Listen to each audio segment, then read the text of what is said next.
और इस वक्त की बड़ी खबर, नेशनल ग्रीन ट्रिब्यूनल यानी कि एनजीटी ने पुरानी डीजल गाड़ियों पर अपने आदेश को 2 हफ्ते के लिए टाल दिया है।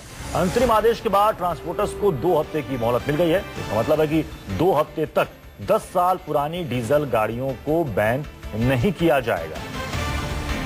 तो एनजीटी के आदेश को लेकर आज से हड़ताल का ऐलान किया हुआ है ट्रांसपोर्टर्स ने। फिलहाल एनजीटी ने 2 हफ्तों की मोहलत दी है 10 साल पुरानी डीजल गाड़ियों को। एनजीटी के पहले आदेश में कहा गया था कि 10 साल पुरानी डीजल गाड़ियां नहीं चलेंगी, इस पर तुरंत प्रतिबंध लगाया जाए।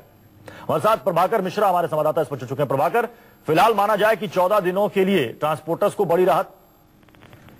निश्चित तौर पर ये फौरी तौर पर राहत मिल गई है प्रत्युष, लेकिन दिल्ली सरकार की तरफ से एनजीटी के सामने ये कहा गया कि जो आदेश है एनजीटी का, उसके बाद से जब 10 साल पुरानी डीजल गाड़ियों पर पाबंदी लगाने के वजह से और ट्रांसपोर्टर्स जिस तरह से स्ट्राइक पे जा रहे हैं, उस तरह से दिल्ली में अचानक जो है बेसिक कमोडिटी जो डेली के सामान है, खाद्य सामग्री, सब्जियां, इन तमाम चीजों के दाम बढ़ने लगे हैं।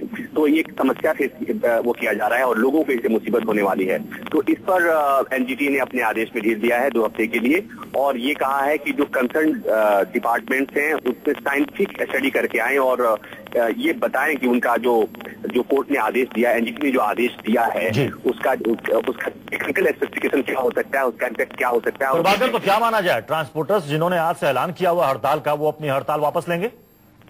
प्रत्युष, अगर एनजीटी के आदेश की बात करें, उस आदेश के ढील में बात करें, तो 2 हफ्ते की ढील से मुझे नहीं लगता है कि ट्रांसपोर्टर्स पे बहुत असर पड़ने वाला है, क्योंकि 2 हफ्ते के बाद तो आखिरकार एनजीटी के आदेश का पालन करना ही होगा और उन 10 साल पुरानी गाड़ियों को सड़कों से दूर जाना ही होगा। तो ऐसे में हाँ, ये समय जरूर मिल गया है जिसमें सरकार, ट्रांसपोर्टर और मिल के बात कर सकते हैं और एनजीटी के आदेश के खिलाफ सुप्रीम कोर्ट में भी मामला आ सकता है, जहां पर ये गुहार लगाई जा सकती है या सुप्रीम कोर्ट एनजीटी से ही गुहार लगाई जा सकती है। तो ये एक ऐसा 14 दिन का ऐसा वक्त मिल गया है जिसमें कानूनी तौर पर या कोई अल्टरनेट अरेंजमेंट हो सकता है, इस पर विचार किया जा सकता है। जी प्रभाकर, आज दिल्ली सरकार के परिवहन विभाग ने भी अपनी एक मीटिंग बुलाई थी।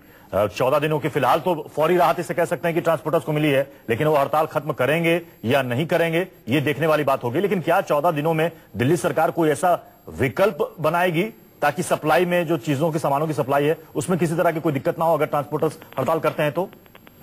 निश्चित तौर पर यही वजह थी और यही बात कही गई, यही ग्रीवांस, यही शिकायत रखी गई एनजीटी के सामने कि चूंकि एनजीटी के आदेश के बाद जब गवर्नमेंट एनजीटी के आदेश को इम्प्लीमेंट करने जा रही है तो उसमें किस तरह की दिक्कतें आ रही हैं। और वही दिक्कत ये है कि अचानक से महंगाई बढ़ने लगी है, खाद्य सामग्रियों की, सब्जी की महंगाई बढ़ने लगी है दिल्ली में। तो कुल मिलाकर ये कि अल्टरनेटिव अरेंजमेंट क्या किया जा सकता है, कैसे समस्या से का उपाय किया जा सकता है, तमाम चीजें हैं जो कहीं न कहीं उस पर अब सरकार विचार करेगी और उस तरह कोई न कोई समाधान निकालेगी 14 दिन के। बहुत बहुत शुक्रिया प्रभाकर इस पूरी जानकारी के लिए।